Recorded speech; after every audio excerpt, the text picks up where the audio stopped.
In the heart of the Vatican, beneath the dome of St. Peter's, history has unfolded for centuries. Among the long line of successors to St. Peter, one man stood out as a shepherd for the world. He was Jorge Mario Bergoglio, but to millions, he was simply Pope Francis, a man of humility, a voice for the voiceless, a bridge builder in an era of division. This is the story. Jorge Mario Bergoglio was born on December 17, 1936, in Buenos Aires, Argentina. A son of Italian immigrants, he grew up in the world struggling through war, economic hardship. Jorge Bergoglio earned a master's degree in chemistry and philosophy and a doctorate in theology. In 1958, Jorge Bergoglio entered the Society of Jesus, the Jesuits.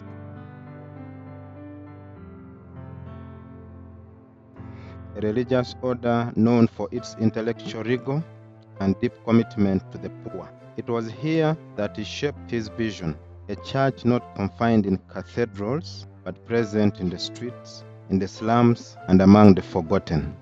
The young priest's greatest test came during the Dirty War in Argentina, political era. As thousands disappeared, the church faced difficult choices: speak out and risk persecution, or stay silent and protect those they could.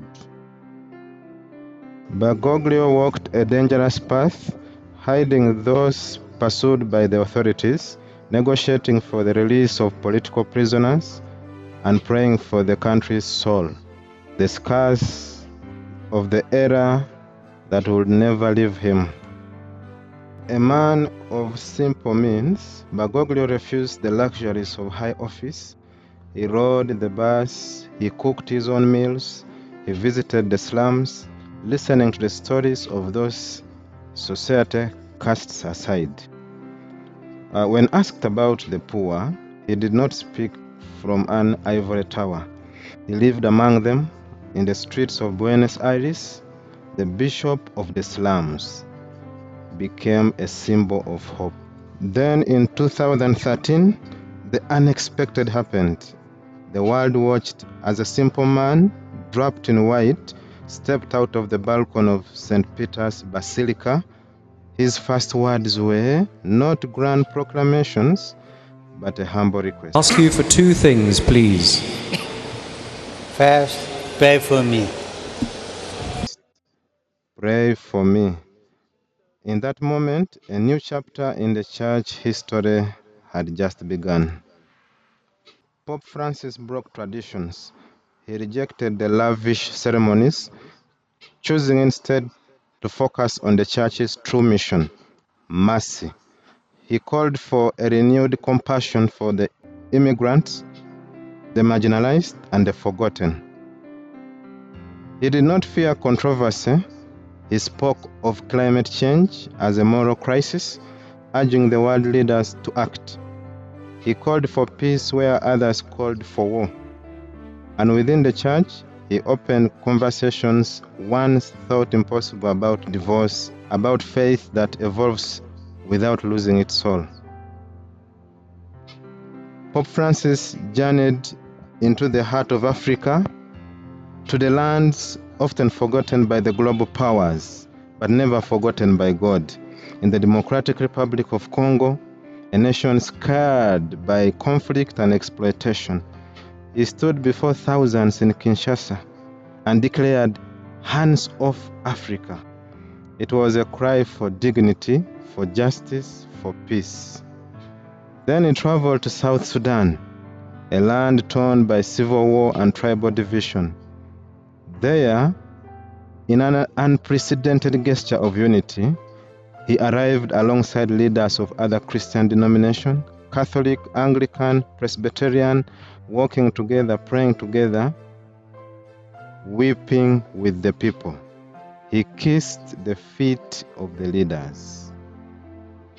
And in Uganda, a land of Christian martyrs and vibrant faith, he celebrated the enduring courage of believers.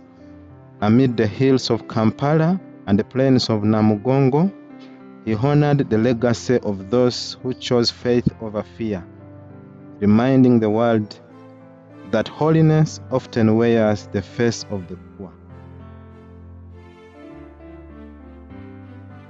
These were not mere visits, they were pilgrimages of compassion, proof that the Pope's mission was never bound by the walls or borders. He went where suffering called and answered not with power, but with presence.